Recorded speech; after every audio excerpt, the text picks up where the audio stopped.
बिस्मिल्लाहिर्रहमानिर्रहीम। अस्सलाम वालेकुम। ये रिपोर्ट मेरे पास है और मैं मुबारकबाद पेश करता हूँ अवेयरनेस फाउंडेशन वालों को, जिन लोगों ने इसमें काम किया उन सबको। मैंने रिपोर्ट को अभी पढ़ा है और मैंने थोड़े दिन पहले भी इसको देखा था। मुझे इसकी एक कॉपी, मुझे ये सहूलत मैसर आई कि पहले मिल गई थी। मैंने इसको पहले भी पढ़ा था और ज़बरदस्त काम हुआ है अल्हम्दुलिल्लाह, और ये काम जारी रहना चाहिए। मैं एक चीज़ की उम्मीद करता हूँ और दुआ भी करते हैं भट्ट साहब कि अगले साल ये जो लिस्ट है सहाफ़ियों वाली, ये छोटी होगी और हम यहाँ पे ज़्यादा लोग बैठे होंगे। लोग इसमें कम हो गए और हॉल में ज़्यादा होंगे। मैं इस बात की उम्मीद करता हूँ। मैं क्योंकि तनकीद करता हूँ बहुत खुलकर, और मुझे आदत है बहुत खुलकर बात करने की, तो मैं उन सबको वेलकम करता हूँ जो भी तनकीद करना चाहता है। बहुत अच्छी बात है, डिस्कस कीजिए हमारे कंडक्ट को और हमें भी करने दीजिए फिर। लेकिन किसी को यह हक नहीं पहुंचता कि वो मारे, वो डराए, वो जबर करे। यहां सब लोग ये बात कर रहे थे कि इकट्ठा होना पड़ेगा, यूनिटी होनी चाहिए। मुझे वो सिंपली एक दो लाइनें याद आ गई कि जबर का मौसम कब बदलेगा, जबर का मौसम कब बदलेगा, हम बदलेंगे तब बदलेगा। और बदलेगा, जरूर बदलेगा। मैं कुछ चीजें बड़ी आप क्लियर कर देना चाहता हूं अगले 2-4 मिनट के अंदर, कोई गलतफहमी रहे ना, खुलकर बात कर लेते हैं। हमारे ऊपर पर्चे देने की औकात पॉलिटिशियंस की नहीं है। ये क्या बेचते हैं, पर्चा देंगे हम पे, कमजोर लोग, बुजदिल। ये इमरान खान पर्चा करवाएगा, नवाज शरीफ करवाएगा, आसिफ जरदारी पर्चा करवाएगा हम पे। ये औकात है पर्चा देने की इनकी? भाट साहब नहीं करवा सकते। ये इनकी क्या जरूरत है कि हमारे ऊपर पर्चा करवाएं? पर्चा मेरे पे हो या मीर शकील पे हो, अरशद शरीफ पे हो या साबिर शाकिर पे हो, समी भाई पे हो या भट्ट साहब आपके ऊपर हो या जमीर भाई आपके ऊपर हो, ये नहीं करवा सकते पर्चा। ये जो पर्चा हमारे ऊपर होता है ना, बगावत का, गद्दारी का, इसके कॉपीराइट ही नहीं है पॉलिटिशियंस के पास। हर चीज के कॉपीराइट्स होते हैं ना। ये जो रियासत से बगावत का और गद्दारी का मुकदमा है, इसके कॉपीराइट इन सियासतदानों के पास नहीं है, वो इनके अब्बा जी के पास हैं, पाकिस्तान की एस्टेब्लिशमेंट के पास हैं कॉपीराइट्स। गद्दारी का पर्चा, बगावत का पर्चा, वो हम पे करवाएंगे। दुनिया के किसी मुल्क में ये पर्चे नहीं हो रहे, क्योंकि सब मुल्कों को इस बात का यकीन है कि उस मुल्क में रहने वाले शहरी उस मुल्क के वफादार हैं। सिर्फ पाकिस्तान के अंदर एस्टेब्लिशमेंट को इस बात का शक अभी बाकी है कि यहां पे गद्दार भी हैं और बागी भी हैं। क्यों शक करते हो? क्या मसला है आपका? ये कहना चाहिए, वो नहीं कहना चाहिए, सवाल ही तो पूछते हैं। हम करते क्या है? यानी अजीबो गरीब किस्म के स्टैंडर्ड्स पाकिस्तान में बनाए हुए हैं। मैं कुछ चीजें आपके सामने रख देता हूं। पाकिस्तान की एस्टेब्लिशमेंट से खुली खुली मैं सामने बात कर देता हूं। आप गैरों की जंग में हमें धकेल दें तो आप मुहिब्बे वतन हैं, और हम आपसे ये पूछें कि इतने सारे बंदे क्यों मारे जा रहे हैं, तो हम गद्दार भी हैं और बागी भी हैं। आप बंद कमरों के अंदर फैसले करें इस मुल्क के 22 करोड़ अवाम के, तो आप मुहिब्बे वतन हैं। हम आपसे पूछें कि उन फैसलों के नतायज पे नजर देखिए, बताएं कि ये हालात क्यों हुए, तो हम गद्दार हैं। आप पाकिस्तान में बार बार रजीम चेंज ऑपरेशंस करें, मुंतखब हुकूमतों को गिराएं, तो आप मुहिब्बे वतन हैं। हम आपसे पूछें कि ये क्यों किया, तो हम गद्दार भी हैं और हम बागी भी हैं। आप वजीर आजमों के इंटरव्यूज करें और फैसला करें कि इसको बनाना है और इसको नहीं बनाना, तो आप मुहिब्बे वतन हैं। और हम जब ये कहें कि जनाब अवाम का फैसला होना चाहिए, ये 22 करोड़ लोग हैं, कीड़े मकोड़े नहीं हैं, तो हम गद्दार भी हैं। और हम बागी भी हैं। यानी आप बगावतों के और गद्दारियों के मुकदमे दर्ज करवाएं जो पूरी दुनिया में नहीं हो रहे। और जब हम आपको यह कहें कि क्या हम बागी हैं, तो उस पर भी हम बागी हैं, उस पर भी हम गद्दार हैं। यानी अजीबोगरीब किस्म का क्राइटेरिया बनाया हुआ है। आप हमारे लिए, हमारे मुल्क की जमीन को तंग कर दें तो आप मुहिब्बे वतन हैं, और हम अपनी जमीन पे आजादी से रहने का हक मांगें तो हम गद्दार हैं, हम बागी हैं। आप खुदा ना खास्ता कभी हार भी जाएं तो आप मुहिब्बे वतन हैं, और हम आपसे पूछें कि हुजूरे वाला ये क्या हुआ था, तो हम गद्दार हैं, हम बागी हैं। आप किसी एक तजर्बे में नाकाम हो जाएं तो आप मुहिब्बे वतन हैं, और हम सिर्फ नाकामी की निशानदेही कर दें तो हम गद्दार हैं, हम बागी हैं। हम हंसें तो गद्दार हैं, रोएं तो गद्दार हैं, बोलें तो गद्दार हैं, चुप रहें तो गद्दार हैं, बात करें तो गद्दार हैं, ना करें तो गद्दार हैं, हम सवाल करें तो गद्दार हैं, जवाब मांगे तो गद्दार हैं, जवाब ना देने पर रिएक्ट करें फिर गद्दार हैं। क्योंकि हम पैदा हुए हैं हुजूर गद्दारी के लिए। हमारे गलों में ना तख्तियां डालो और हमें चक्कर लगवाओ पाकिस्तान के गद्दार लिखकर, हमारे माथों पे लिखो गद्दार, इधर यहां लिखो, या गोली मार दो, हमारे लिए वो ज्यादा आसान होगा। तकलीफ होती है। अरशद शरीफ ने किसके लिए आवाज नहीं उठाई थी? आप सारे गवाह हैं। जिसको मार पड़ी वो उसका शदीद तरीन मुखालिफ होने के बावजूद कहता रहा कि गलत मारा। तो तकलीफ होती है ना। भट्ट साहब नाकामी थी हमारी, उसका हम पे एतबार खत्म हो गया। भट्ट साहब, उसको पता चल गया अब उसका बोझ नहीं उठा सकते, वो इसलिए मुल्क छोड़ के गया था। उन्होंने पता लग गया ताड़े तो गल उत्ते हुण, हम पे उसका एतबार खत्म हो गया था। तकलीफ होती है। चुप करके निकल लिया। इन्होंने मजाक उड़ाया उसकी तस्वीर दिखा दिखा कर, हमारे इख्तलाफात को हमारे खिलाफ इस्तेमाल किया, हमारे लोगों को तस्वीर भेजी कि ये देखो भाग रहा है, फोटो लगाओ सोशल मीडिया पे, गंदा करो इसको, भाग रहा है। और बुज़दिल नहीं था। बुज़दिल होता तो तुम्हारे साथ डील करता, तुम उसकी मिन्नतें कर रहे थे डील के लिए।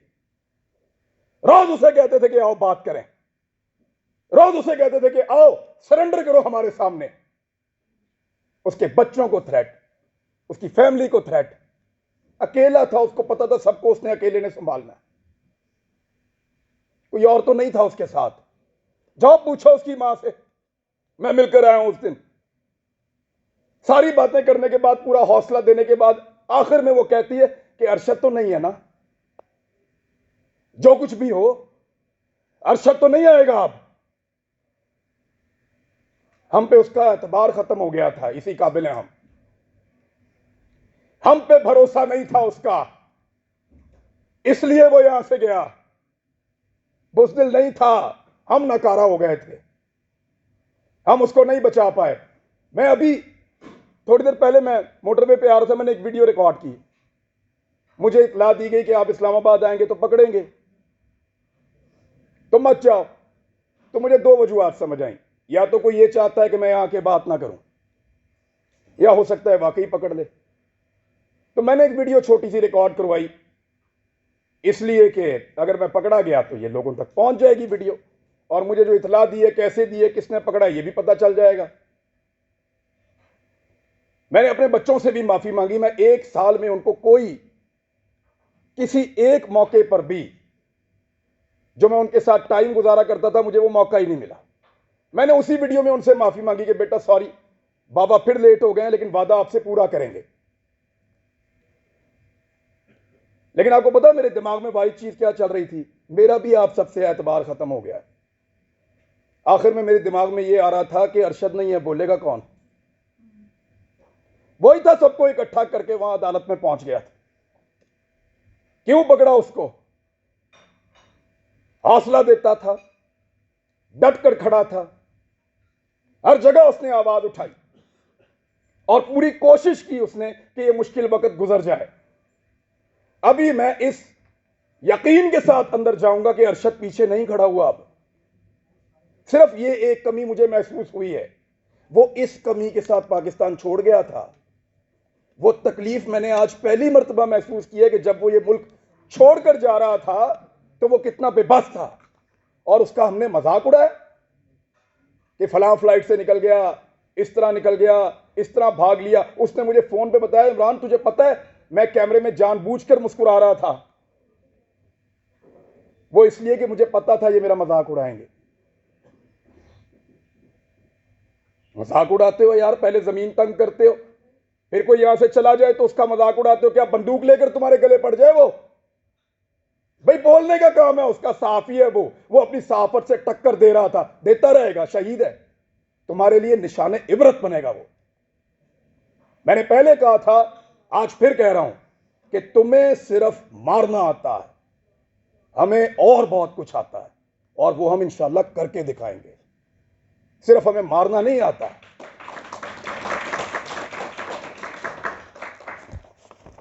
दबा दबा के और जिसको दबाया एस्टेब्लिशमेंट ने दबाया। अहमद मीर का प्रोग्राम में बड़ा खुश था उस दौर में जब बंद हुआ, क्योंकि हम भी एक अजीबोगरीब दुनिया में रहते थे। माशरत उलूम की किताबें पढ़ के आए हुए थे, लगता था सारे हीरो हैं, एस्टेब्लिशमेंट पाकिस्तान की बहुत वफादार है। सच्ची बात है, किसी की आंखें पहले खुल गई, किसी की बाद में खुल गई, लेकिन अच्छी बात है खुल गई। लेकिन मफादात की पट्टी बांध के कभी आंख बंद नहीं की अल्हम्दुलिल्लाह। कभी इसलिए आंख बंद नहीं की कि मफादात की उसके ऊपर पट्टी बंधी हुई थी। जब मुतीउल्लाह जान पे हमला हुआ, मैं क्लिप आप सबसे शेयर कर दूंगा, मैंने मुजम्मत की। वो बच्चा जिसके घर के अंदर घुस के मारा, जिसके साथ आपका केस चल रहा था, मैंने मुजम्मत की। जब अफसार आलम पे गोली चली तब मुजम्मत की। सब रिकॉर्ड के ऊपर मौजूद है, हामिद मीर के ऊपर गोली चली, मुजम्मत की। लेकिन हामिद मीर ने अपने मुंह से कहा था, मेरे भाई ने, कि मेरा प्रोग्राम सियासतदानों ने बंद नहीं किया। इमरान खान की क्या औकात है, बंद तो उन्होंने किया। अब बोलता है इमरान खान से बदला लूंगा। अपने मुखालिफ को पहचानिए,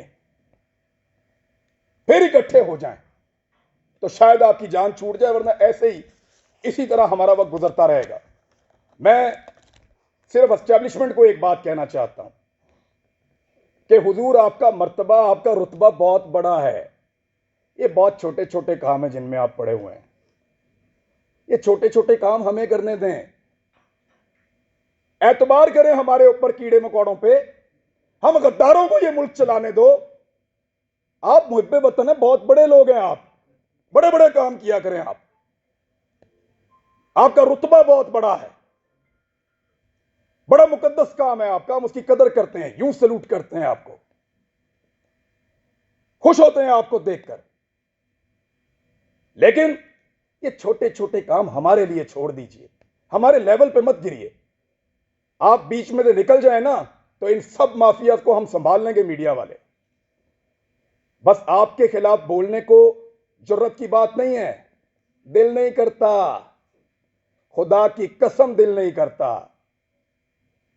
खुदा की कसम दिल नहीं करता। डरते वरते नहीं है, पता है आपको, बुज़दिल नहीं है हम। क्या करोगे, गोली मार दोगे, मार दो। डरते नहीं है तुमसे, तुमसे प्यार करते हैं, तुम्हारी कदर करते हैं। डरो उस दिन से जिस दिन हमारे अंदर से यह जज्बा खत्म हो जाएगा। हम प्यार करना चाहते हैं, कदर करना चाहते हैं, हमें मत धकेलो, दीवार के साथ मत लगाओ, और ये ड्रामा बंद करो। पाकिस्तान के फैसले पाकिस्तानी करेंगे, पाकिस्तान के फैसले हम करेंगे। ये हमारा राइट है, लोगों का राइट है, डेमोक्रेसी ये कहती है। ये बंद कमरों के अंदर ड्रामे बंद करो। पाकिस्तान को तजुर्बा, मैं बचपन से पढ़ रहा था, लिखा हुआ था, इस्लाम के लिए तजुर्बागाह बनाएंगे पाकिस्तान को। हमारे लीडर्स ने ये बताकर पाकिस्तान बनाया, वो किसी और चीज की तजुर्बागाह बना दिया। पकड़ के इसको पकड़ लो, उसको नंगा कर लो, उसको डंडे मारो, उसके कपड़े उतार दो, उसको घसीट के वहां पे ले जाओ, इसको जगाते रहो, इसको शहरों में फिराओ। अजीब ड्रामेबाजी है। वो ये मुल्क है, क्या बना दिया आपने इसको? आपके अपने घरों में बच्चे नहीं है? यानी हमें डिवाइड करके हम पे रूल कर रहा है।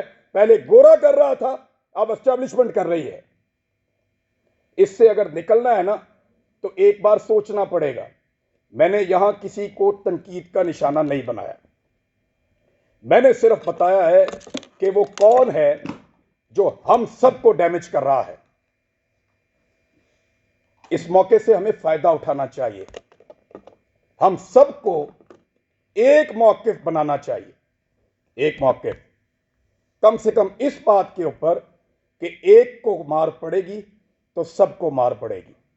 यहां से भी शुरू कर लो तो बहुत है, बाकी मर्जी है, अगर डिवाइड एंड रूल करना है तो फिर करते रहिए, इस गंदे खेल का हिस्सा बनना है तो बनते रहिए।